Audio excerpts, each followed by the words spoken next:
Welcome to GradCast, the official podcast of the Society of Graduate Students at the University of Western Ontario. Welcome to GradCast, the official podcast of the Society of Graduate Students at the University of Western Ontario. I'm Tristan Johnson. I'm here with Gregg French. Hello, everyone. Gregg French is a PhD student, a fourth-year PhD student here, kind of going on with our semester of history that we've had going on, and he answered the call, and here he is. So I guess I'll just start with introduce yourself and what kind of cool stuff you get up to around here. Okay. So, as Tristan said, my name is Gregg French. I'm a fourth-year PhD student here at Western. I'm also a sessional lecturer right now. I'm teaching History 2501E, which is the history of Latin America. And I'm also an academic writing tutor at the Right Place at King's University College, which is an affiliate college here at Western. Busy times. Yes, I wear several hats on a daily basis, but the teaching is nice, and working at King's I've really enjoyed. But it's back to the dissertation now that the semester has nearly come to an end. Yeah, and in history, it's quite a long one. It's about like a book, basically. Yes, chapter upon chapter upon chapter. That's right. I'm looking at approximately 6 body chapters, and for the dissertation, which 2 have been completed, and the third one is being written right now. And then I would add an introduction and a conclusion to that after the body chapters have been worked out. Yeah. So before the show, we were speaking a little bit, and you were getting revved up as to like the big picture of what you're doing, and it'd be really interesting to know like. You started off in a different but similar topic for your master's. You did something on Brazil, and now you're moving and now you're working on some stuff on the Spanish-American War. So can you tell us like that narrative? Yeah, sure, no problem. So I did my undergraduate work here at Western from 2005 to 2009, and coming out of the recession that hit North America, the world, in 2008, I wasn't entirely sure what I was going to do after I finished my undergraduate work. I knew that I really enjoyed history, but wasn't the job market. What's next? I think it's something that a lot of graduate students grapple with. So I thought to myself, this is an excellent opportunity here at Western to do my master's, to work with Luis Maria Hernandez Sanz, who I had as an undergraduate instructor here when I was at Western earlier. And I said, they're going to, the history department is going to offer me funding, which is great. I mean, I have an opportunity to teach as a teaching assistant. And I'm also going to have the opportunity to focus on one specific part of history that I was interested in. And that was Brazilian history and also Portuguese history. My family is Portuguese-Canadian, and I've always been interested in Portuguese history.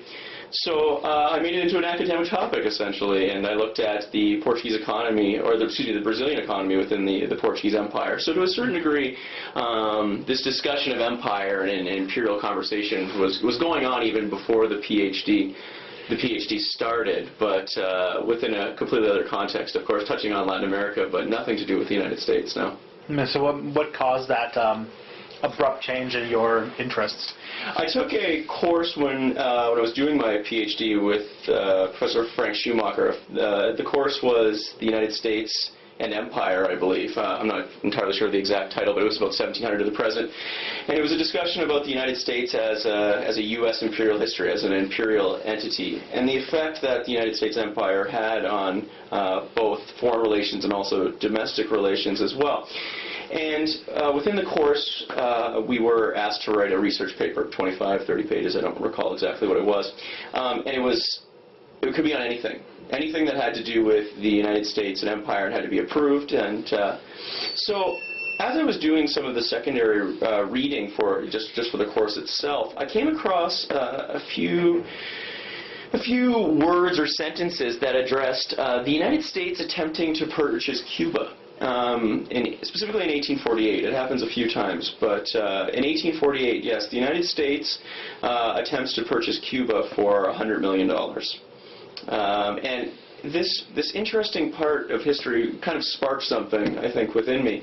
And that was that why, within the context of the United States, both in the 19th century and the 20th century, where they were comfortable with invading certain countries in Central America just for a period of time, say, why did they have a certain level of respect at least at that point, I was referring to it as respect for the Spanish. And why would they not simply have the military invade? Now, there's several layers to this, of course, but at the very root of it, I was thinking to myself, does the United States, both middle-class, upper-class individuals, the political administrations of the time, do they view Spain differently than this black legend narrative that was being presented to me, this anti-Catholic, anti-modern, antithetical of what the United States was, this emerging country and empire in the late 19th century?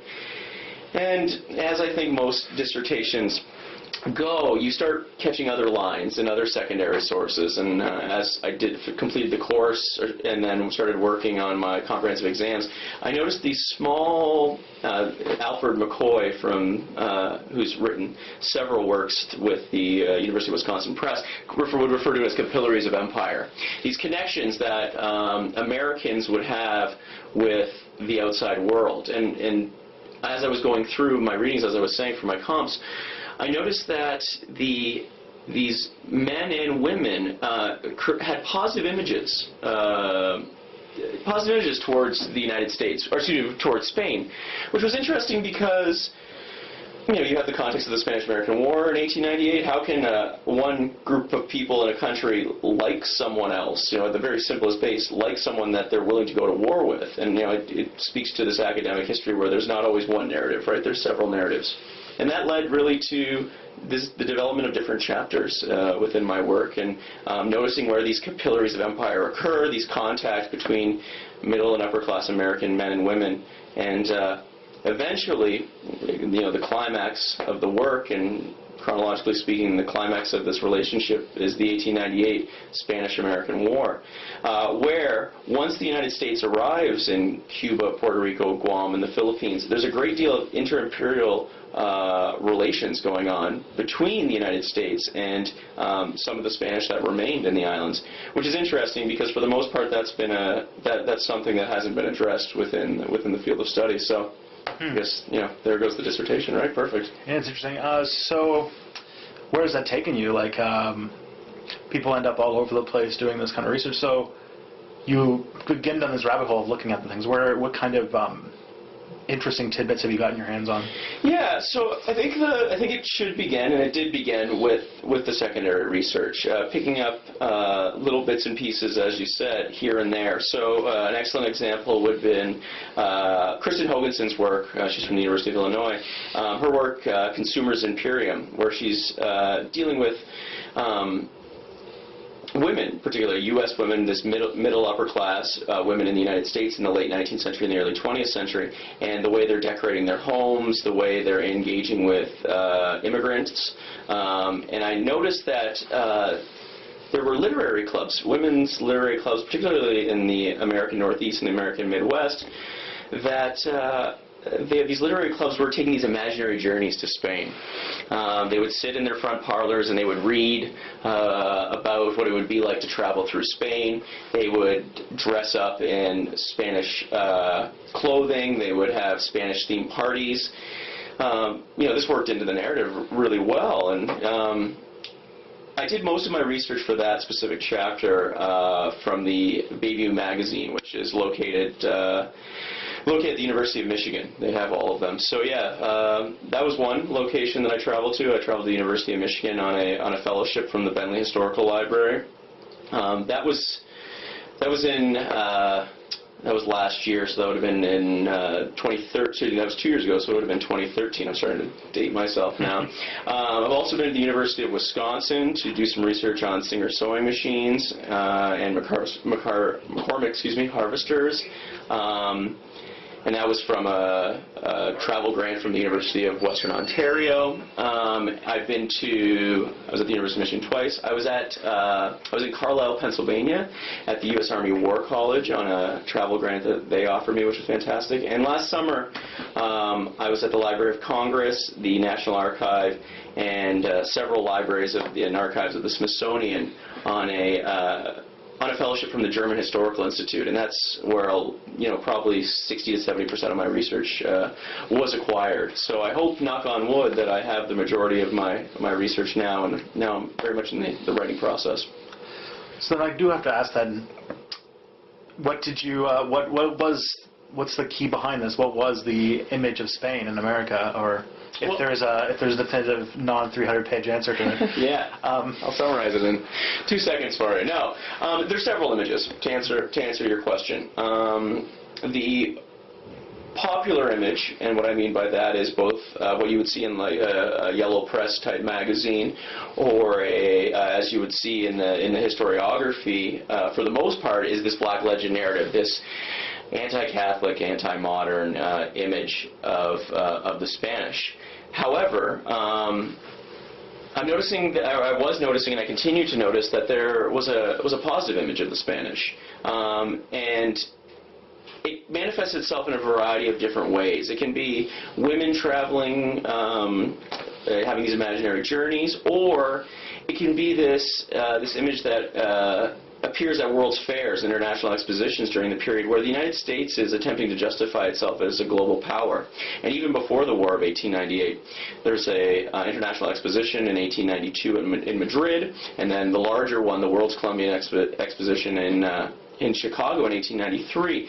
And the United States is attempting to justify its imperial desires through the image of Christopher Columbus, borrowing from this narrative of Christopher Columbus, who wasn't Spanish to begin with, but they've created him as almost this Spanish type American figure.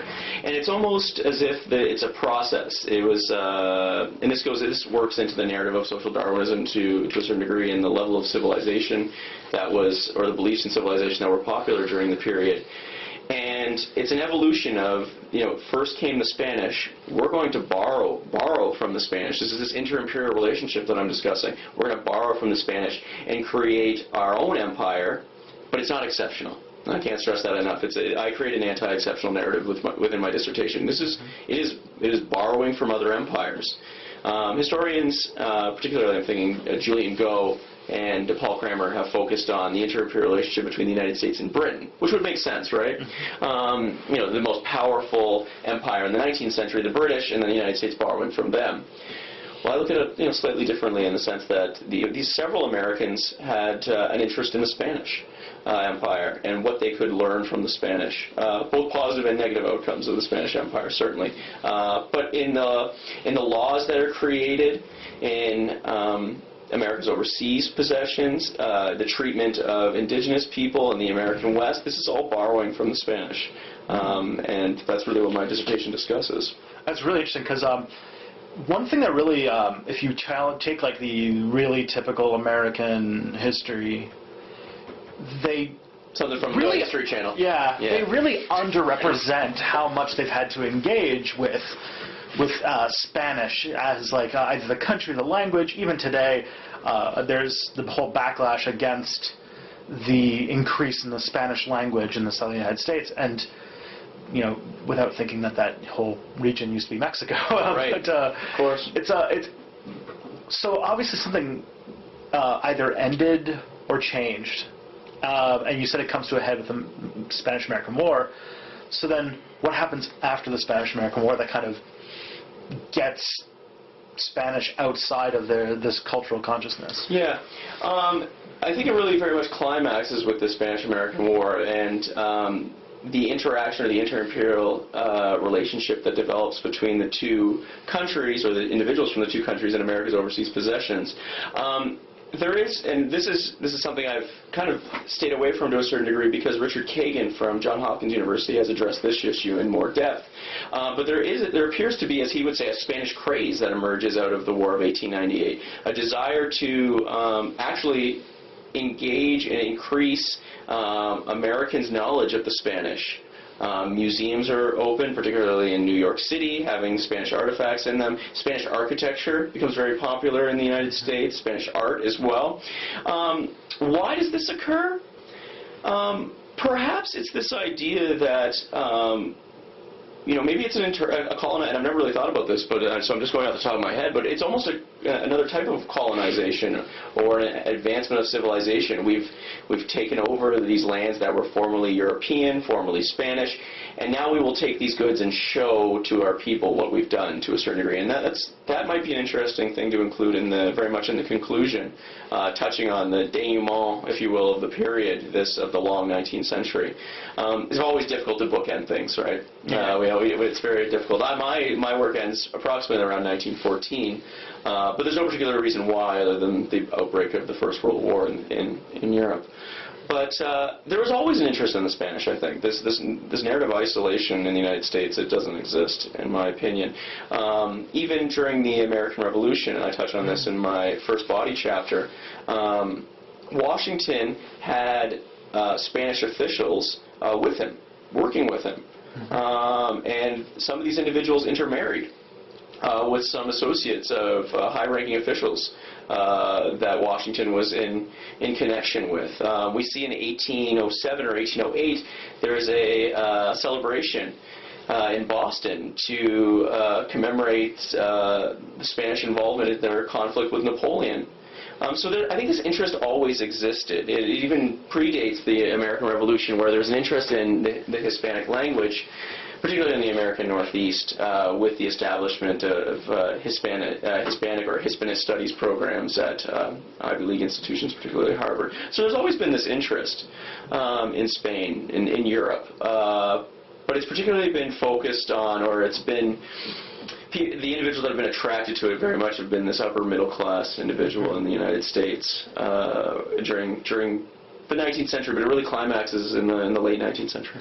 Yeah, because I guess then my question would be like, whence cometh the "This is America, speak American" mentality towards really not just Spain, but I don't even know if a lot of Americans could point the difference between Spain and Mexico for this point, but yeah, and that's something that I had to deal with my research as well. The differentiating between Spain proper and the Spanish Empire, and to avoid having the dissertation be 500 pages rather than 300 pages, as you mentioned, I do particularly focus on Spain within the European context, and then the Spanish Empire that the United States engaged with in 1898.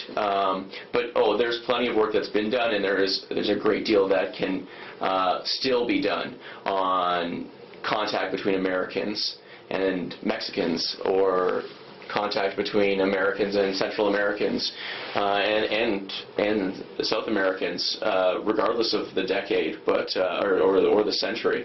But I think for the purpose of focusing on the dissertation and not having it turn into something that I can't manage, which is very important, I had to narrow it down a little bit.